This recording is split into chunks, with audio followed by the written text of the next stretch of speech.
So this is a discussion with Alex O'Connor and Bart Ehrman. He's another person that I particularly didn't like.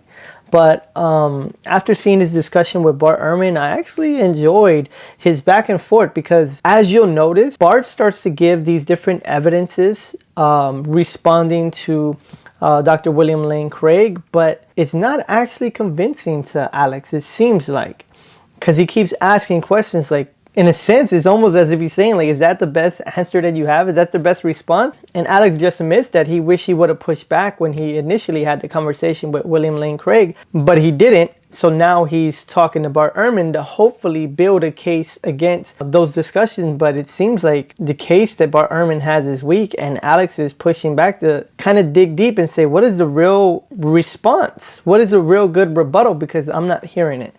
Let's watch. I had an episode with William Lane Craig, and he put forward a historical case for the resurrection of Jesus of Nazareth. And I remember in that podcast, I sort of listening back had wished that I pushed back a little more. And a lot of people actually noticed, and they said, I'm surprised that you didn't really give him a bit more grief for it. Yeah. But I figured that perhaps rather than making a botched attempt at doing it myself, it would be better to ask you. I mean, his view on the matter, along with many others, is that we have a few facts about Jesus that we can pretty confidently say are true. Firstly, that a man called Jesus existed and was sort of going around teaching an ethical code of sorts and gaining followers, got into disrepute with the Roman authorities, was killed by crucifixion, and that afterwards, groups of people claim to have seen him. Mm-hmm. Do you think that all of these facts are sort of well established? Yes. So, given that, how do we explain the fact that all of these are true at the same time? Oh, well, I don't see any trouble at all. We have other figures in history for whom we have things like that, with those four facts. I mean, Romulus, the founder of Rome, I don't know if he was a historical figure or not. But it's funny that he brings up Romulus and he says, I don't know if he was a historical person or not, but he also says that Jesus was in fact a historical person. We have other figures in history for whom we have things like that. I don't know if he was a historical figure or not, but people thought he was, and he certainly ended up somehow leaving the earth, and people, there were eyewitnesses saying that they saw him alive afterwards. I mean, do we have sort of, firstly, are the sources as reliable? Are they as well attested? Do we have multiple? Now that's another question. See, that's not one of your four things. Okay. Yeah. But I guess what I'm asking about is when we say that these facts are well established. Well, Livy, the historian Livy, so he's a Roman historian, and he reports that. Or Apollonius of Tyana. We have eyewitness testimony to his being raised from the dead. What eyewitness testimony are we talking about? Like who is it that claims followers of his?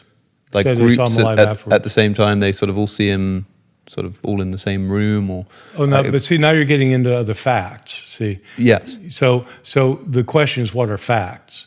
So if you're just talking about those four elements, then we certainly have those four elements. So they're not difficult to explain. What William Lane Craig wants to do, though, is to take those four facts and start adding others to them as if they're the same value. I do like at this point, Bart Ehrman starts to distinguish the difference of what he's saying and what he's admitting to, because sometimes Christians and even Muslims, for their case, they can take certain facts that people say and make them say something else, or take their evidence and make it point to something that they're actually not saying or implying. And so I like that he clears that up, although, just keep on. What other facts are we talking about here? Well, he says that we know that there was an empty tomb. And you don't think that that's the case? I don't know. And one of the things that I think Dr. Craig might say on that point is that if people were claiming to have seen him, if people were claiming that this man had risen from the dead, the tomb was there. It was something people could have gone to check. And it would have probably been one of the first things that they did upon hearing that this Jesus figure had risen from the dead. If there were no empty tomb, surely someone would have discovered this. This is not good evidence confirming the idea that there was, in fact, an empty tomb. Well, it presupposes that he was buried in a tomb. This is one of the facts that William Lane Craig thinks we can say is well established, that he was buried in a tomb. That's important to him. You don't think so? No, I don't. I mean, that's the thing. He takes these four things that basically everybody would agree on. There's a man, Jesus, who got killed, and later people said they saw him alive. So that's fine. I mean, those four are easily explained. I don't think it's very easily to explain that people saw Jesus alive after he was dead. That is not easily explained. But let's see where he's going. Was there an empty tomb? There are very big problems with thinking there was a tomb at all. He's presupposing that the gospel story is right, that Joseph of Arimathea took Jesus the afternoon he was crucified and put him in a family tomb, and on the third day, women came and found the tomb empty. Okay, so what is our evidence of it? Well, the evidence, of course, is only in the Gospels, Matthew, Mark, Luke, and John. They say that. And it was the tradition that Christians had for a very long time. So it's certainly the Christian tradition. But there are lots of reasons for doubting that it's right. Historians look at what you know about the situation at the time period. And I'm not sure William Lane Craig has even read much history about the time period.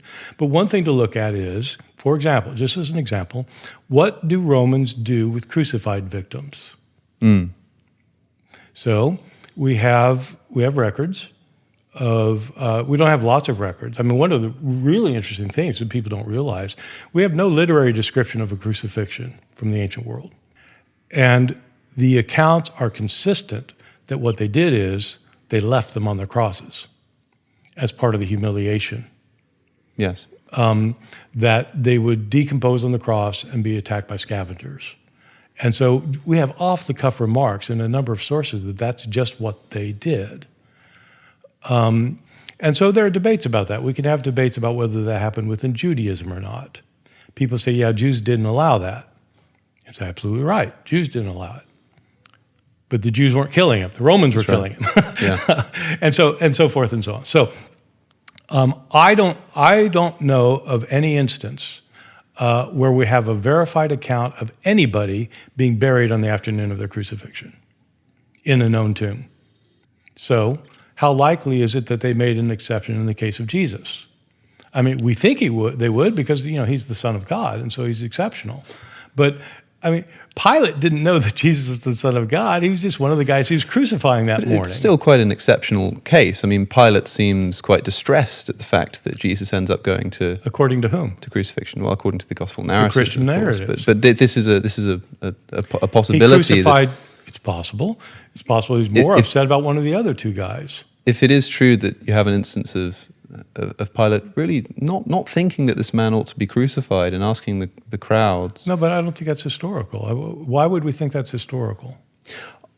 I guess I'm not trying to make the case that it's that we can know that this is the case, but this might be an explanation as to why we do have an instance of the Romans making an exception when it comes to sort of leaving someone on the cross. Because Jesus was exceptional, not just because he was the Son of God, because of course I don't believe that, and the Romans wouldn't have believed that, but that it was still an exceptional case. Why? I guess in the case of Pilate, this might have been someone who he really didn't think deserved to be crucified. Why?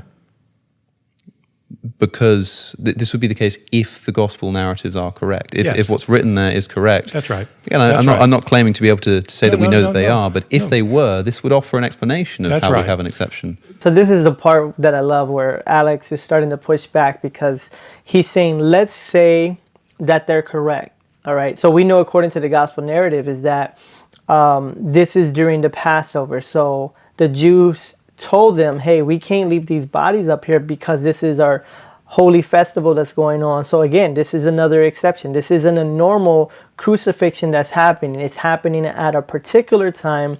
The Jews are the ones who are offering up these people to be crucified. Yes, the Romans are the ones crucifying the people, but they're crucifying these people on, or at least this person, Jesus, on behalf of the Jewish, because he was causing an insurrection, and so he had to be put down, right? It was a political thing. So again, Alex is playing the devil's advocate, so to speak, and he's saying, okay, well, according to the narratives, Pontius Pilate, his wife had a dream and he was very disturbed and he didn't want to do this, so maybe he made an exception, or maybe those particular Jews were getting on his nerves because they were saying, you have to do this, you can't do this, and so maybe he wanted to stick it to him because of the way that they were responding or react. There's so many different things and issues, and so Alex is saying, well, these are actual valid explanations, not saying that he believes it's true, but this would actually give an explanation to what he's saying. And so Bart's just saying, well, we don't know, so it's not true because we don't know. It's like, well, this is an explanation. You're not giving a rebuttal, you're just saying we don't know, and that's not an actual explanation or rebuttal. But the argument then is, if the gospel narratives are correct, then the gospel narratives are correct. And so that's not an argument. But it seems to me that might be the case if the narratives were written so as to obviously give an explanation as to why Jesus was taken down from the cross. If it was clear that... Yes, the gospel writers are explaining why he would be allowed off. That's right. But now, a moment ago you said that, okay, William Lane Craig is wrong because he says that we can know there was an empty tomb, and we can't. It seems to me a relatively minor detail in that you said, we have these four facts, including that Jesus was crucified, and including that groups of people claimed to have seen him after he died. And you say, and these are... I'm not sure groups of people claimed. Okay, because this is what I wanted to pick up on when you said that this can be easily explained. What is it that you think can be explained? The fact that we have records of groups claiming to see Jesus, the fact that groups did actually claim to see Jesus, the fact that individuals claim to see Jesus. What are the things that you think, this isn't troubling for us to explain without having to invoke a resurrection? I don't think it's troubling to invoke the idea that there were individuals who claimed they saw Jesus alive afterwards. I don't think we have good attestation for it. I think the Apostle Paul claims he saw Jesus alive a few years afterwards. And so I think, I don't think he's lying about it. I think he probably thought he saw Jesus. Paul, also being our earliest source of the New Testament, claims at one point that Jesus appeared to 500 people. That's right. This seems to be some good evidence that we do have... No, I don't think so. Paul knows there's a story that 500 people saw him. But I don't think that's evidence that 500 people saw him. That's a claim, and so a claim isn't evidence. Evidence is when you try to substantiate the claim. And so how do you go about establishing whether 500 people actually saw Jesus? Well, you look at what Paul says, and then you see, are there other sources to corroborate it? Paul's writing before the Gospels. None of the Gospels mentions anything about this, or the Gospel sources. So Paul's our only source, and so is he right or not? Well, it seems like if 500 people saw him, that this would be something that other people would mention. So I don't think we know. The thing about seeing things is that we have all the time, we have people who see things that aren't there. And a lot of evangelical Christians say, look, if you've got group visions, you can't have group hallucinations. That's right, yeah. Yeah. So how do you explain Mother Mary showing up to hundreds of people at one time? Well, I think I understand what you're saying, that we have examples of groups of people claiming that they've seen something that we don't actually believe they did. Yes. However, it seems in the case of the group sightings of Jesus, of the gospel narratives, we're talking about a man like physically walking into a room, interacting, talking with these people. Yeah, that's right. It's not like sort of seeing a vision. Again, Alex is pushing back because he's saying, I hear what you're saying, but that's not exactly the same thing. We're talking about a very different, very specific situation where Jesus comes, he interacts, he even has a meal with them, and he teaches and continues with them for about 40 days. This is different than someone saying they've seen a picture of Jesus on their toast. That's not what we're talking about here. We have modern accounts of Jesus showing up today in all sorts of circles. but physically showing up. I don't suppose that we have accounts of a man who dies being seen by groups of people physically in the flesh, talking to them, interacting with them, allowing them to sort of touch his hands, and appearing to people who spent significant periods of their life following them. And so it's not like they could have been mistaken about the identity. We certainly do have that of individuals in the ancient world. We have accounts of Romulus appearing to a senator and explaining what's happened to him. Again, he brings up Romulus, which is appearance of one or two people, individuals, he says, but not groups of people. My view of this is that the kinds of evidence we look for Jesus needs to be the kind of evidence we allow for anyone else.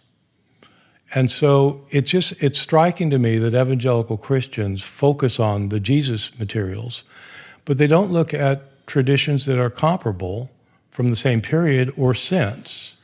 And so they say, well, you can't have group hallucinations, but they think that's exactly what you have when the Blessed Virgin Mary shows up. Or they say it's different because Jesus' disciples saw him. Well, okay, but that's true of Apollonius of Tyana. Or that they'll say, well, but so many people have come to believe this, that it's implausible that would happen if so many people believe. Well, there are about 2 billion people in the world who think that Muhammad was physically taken up into heaven. That's interesting because for most Muslims, they understood that Muhammad actually died. He was poisoned by a Jewish lady that he murdered her whole family. So he died, taken up to heaven. That's very different. So do you use the same criteria, or do you make exceptions in your case? But to have all of these things together in one example, I mean, you're quite right that you have a sort of an ancient account of an individual claiming to see somebody, and then you have a modern account of groups claiming to see a vision of something, and then you have lots of people coming to believe something that they didn't see themselves. But put them together, groups of people seeing a sort of physical, physical sighting of a man who they used to know and followed around, and lots of them coming to believe that's the case all together seems to be a higher standard of evidence. None of those Again, I appreciate Alex O'Connor for pushing back. people in any of those groups attests to it. You see what I'm saying? We don't have groups of people saying they saw Jesus. We have individual writers saying that groups of people saw him. And that isn't the same thing. You actually do have groups of people saying they saw Mary. And so historians look at evidence and evaluate it and try to establish what is the most likely explanation for the evidence. And what is the most likely explanation in your view for these facts? What do you think happened? Is someone lying? Is someone mistaken? No, I don't think anybody's lying. Through this whole thing, I just think, I think a lot of atheists have this kind of binary, right? If it didn't happen, then somebody's lying about it. And that's just crazy. I mean, all of us have stories told about us that are not necessarily, sometimes we have people lying about us, but sometimes people just don't know any better. In the case of the stories about Jesus, I think my opinion is that the most plausible explanation is this. We know that Paul says that he saw him, and I don't think Paul's lying about it. I think Paul saw something, and he thought he saw Jesus 3 years afterwards. We have pretty good evidence to suggest that Peter was claiming that he saw Jesus. I mean, Paul says he was the first to see Jesus, and in the gospel accounts, he's there. Mary Magdalene, I would suppose Mary Magdalene probably had some kind of vision of Jesus. My sense is that these three people independently saw something they interpreted to be Jesus. They maybe had a vision of some sort. They mistook an identity. They had a dream. I don't know. Something happened to them, each of them. And they told others, who told others, who told others, and the story's propagated. But the idea of a group of disciples sort of all getting together in a room, some of them saying that they've seen Jesus, and Jesus appearing to sort of vindicate his resurrection to them, is this the sort of thing that can just sort of develop? Is this sort Absolutely. of like a... How do rumors start anyway? I mean, How do rumors start that, that 1,000 people saw this thing?